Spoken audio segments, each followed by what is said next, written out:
Good morning, everyone. Today, I am going to present a topic on research methodology for engineers. This course is guided by me, T. Harina Reina, who is an advisor at Osmania University, OTBI. In this presentation, we will understand different concepts related to research problem, research techniques, data, analysis, and various methods used in engineering research. This course is divided into 5 important modules. The first module is Research Problem Formulation, which explains how to identify and define a research problem. The second module is Hypothesis Formulation, where assumptions and predictions are developed. The third module focuses on statistical techniques. The fourth module explains statistical analysis of data. Finally, the fifth module discusses how to prepare a proper research report. Overall, these modules help students learn the complete process of research step by step. This slide shows the topics covered under research problem formulation. It begins with an overview of what a research problem means and why it is important. The slide also explains the different sources from which research problems can arise. We learn how to deal with research problems effectively using systematic methods. The presentation also discusses the criteria of a good research problem and common mistakes made while selecting one.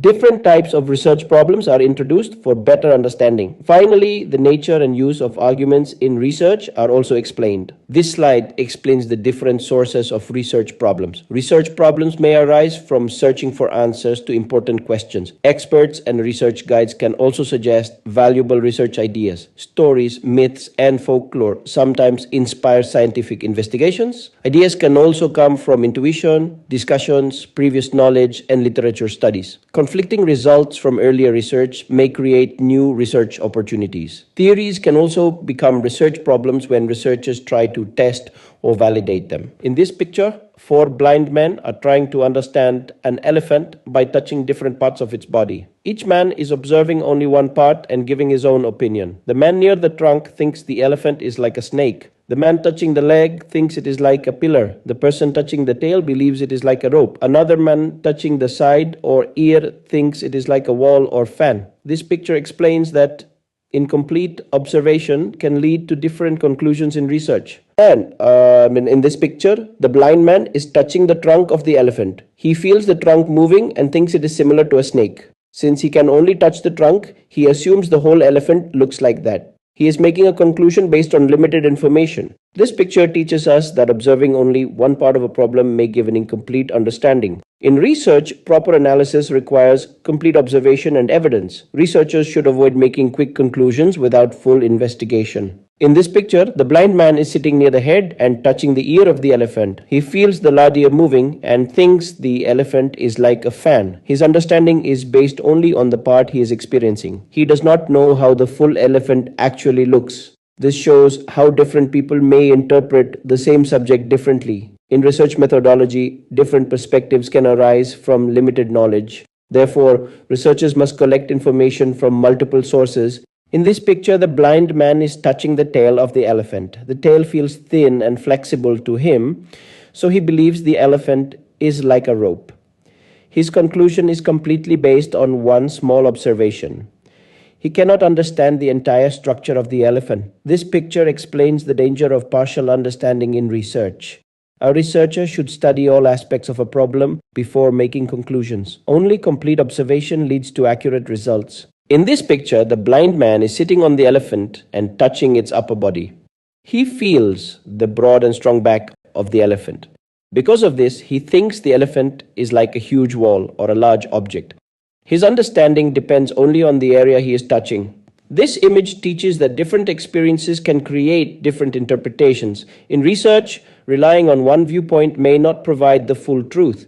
Researchers must combine all observations for better understanding. In this picture, the blind man is touching the leg of the elephant. The leg feels thick and hard, so he thinks the elephant is like a pillar. He believes his observation is correct because he can only feel that part. However, he is unaware of the other features of the elephant. This shows how limited data can lead to incomplete conclusions. Research requires collecting information from all possible angles.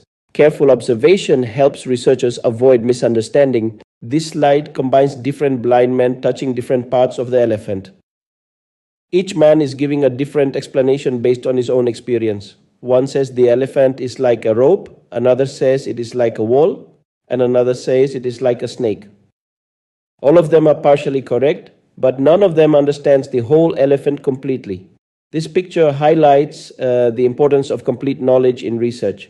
Researchers must combine different observations and viewpoints together. Only then can they arrive at accurate and reliable conclusions. In this slide, small pictures show all the blind men observing different parts of the elephant. Each person is trying to understand the elephant in his own way. Their opinions differ because their observations are limited to one part only. This demonstrates how people can misunderstand a situation when information is incomplete. Research methodology teaches us to collect detailed and accurate data. Researchers should study a problem from different perspectives before finalizing results. This helps in achieving better accuracy and understanding. This picture again shows all the blind men around the elephant. Each person is touching a different body part and making assumptions. The picture reminds us that every observation may contain some truth, but not the complete truth.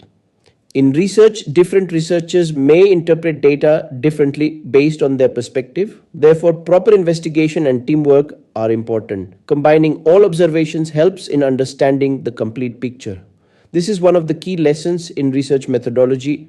This final picture summarizes the story of the blind man and the elephant. It clearly shows how each man depends only on his personal observation. Because of incomplete understanding, each person gives a different conclusion. The picture teaches that research should never depend on partial information alone. Researchers must collect evidence carefully and study all aspects of a problem. Critical thinking and systematic analysis are necessary for accurate conclusions. Thus, this story explains the importance of complete knowledge in research. Good research problem should satisfy several important criteria. First, the problem should be significant and meaningful to the field of study. It should also be original and provide new ideas or knowledge. The research topic must be feasible, which means it should be possible to complete with available time, money, facilities, and resources. Administrative and peer support are also important for successful research. In addition, the researcher should have enough knowledge and skills to handle the topic effectively. Ethical guidelines should always be followed during research. A good research problem should also be solvable, current, interesting, clear, verifiable, relevant, and systematic. I hope this presentation helped you understand the basics of research methodology and different types of research problem.